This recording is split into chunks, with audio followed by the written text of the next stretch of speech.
সবুজ আর সাদা মিলেমিশে একাকার।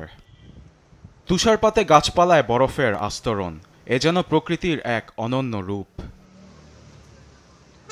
তুষারপাত ভারী হওয়ায় ছাতা ধরে হাঁটছে অনেকে, গাড়ির গ্লাসেও জমে আছে বরফ, সড়কে হাঁটতে হচ্ছে ভারী পোশাকে। সোমবার ভারতের সিমলাতে শুরু হয়েছে বছরের প্রথম তুষারপাত। 4 ডিগ্রি সেলসিয়াস তাপমাত্রায় রাস্তায় যানবাহনগুলোর ভোগান্তি পোহাতে হলেও জনমনে কাজ করছে আনন্দ, স্মৃতি রাখতে তুলছে ফটো। আমরা চণ্ডীগড়ের উদ্দেশ্যে রওনা হতাম, কিন্তু এখানে তুষারপাত দেখার পর আরো কিছুদিন থেকে যাচ্ছি। এত ভারী তুষারপাতে এক ভিন্ন রকম অনুভূতির সৃষ্টি হয়। আমরা এতে অনেক আনন্দ বোধ করছি। অন্যদিকে কাশ্মীরের রাজধানী শ্রীনগরে 3.6 ডিগ্রি সেলসিয়াস তাপমাত্রায় পড়েছে মারাত্মক ঠান্ডা। বছরের অন্যান্য সময়ে এই লেকে নৌকায় চড়ার জন্য পড়ত মানুষের হিড়িক, কিন্তু বরফে নৌকা চালাতে খেতে হচ্ছে হিমশিম। আয়ের উপরও প্রভাব পড়েছে মাঝিদের।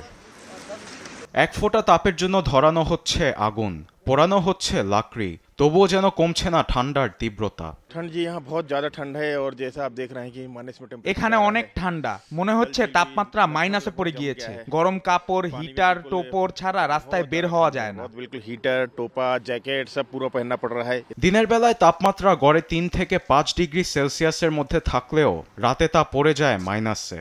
লাদাখের জজিলা এলাকায় -24 ডিগ্রি সেলসিয়াসে রেকর্ড করা হয়েছে তাপমাত্রা। এমন অবস্থায় কাশ্মীর ও লাদাখ অঞ্চলে চলতি মাসের 26 তারিখ থেকে শৈত্যপ্রবাহ অব্যাহত থাকবে বলে জানায় আবহাওয়া অধিদপ্তর। তবে সিমলার কিছু কিছু জায়গায় বৃষ্টির সম্ভাবনা আছে বলে জানিয়েছেন আবহাওয়াবিদ শোভিত কাটিয়ার। সিমলা ও আশেপাশের এলাকায় বরফ পড়া 3 থেকে 4 ঘন্টা অব্যাহত থাকবে, তবে নিচু ও সমতল এলাকাগুলোতে বিকেলে বৃষ্টি পড়ার সম্ভাবনা আছে। উঁচু ও পাহাড়ি এলাকাগুলোতে মাঝারি ধরনের তুষারপাত অব্যাহত থাকবে। বছরের এ সময় অঞ্চলগুলোতে ঠান্ডা পড়লেও এবার অতিরিক্ত পরিমাণে ঠান্ডা বেড়েছে বলে জানিয়েছেন স্থানীয় বাসিন্দারা। কিছু কিছু মানুষ তা উপভোগ করলেও অনেকের জীবনে নেমে এসেছে ভোগান্তি। আরবিদ আফসার, নিউজ ডেস্ক, দেশ টিভি।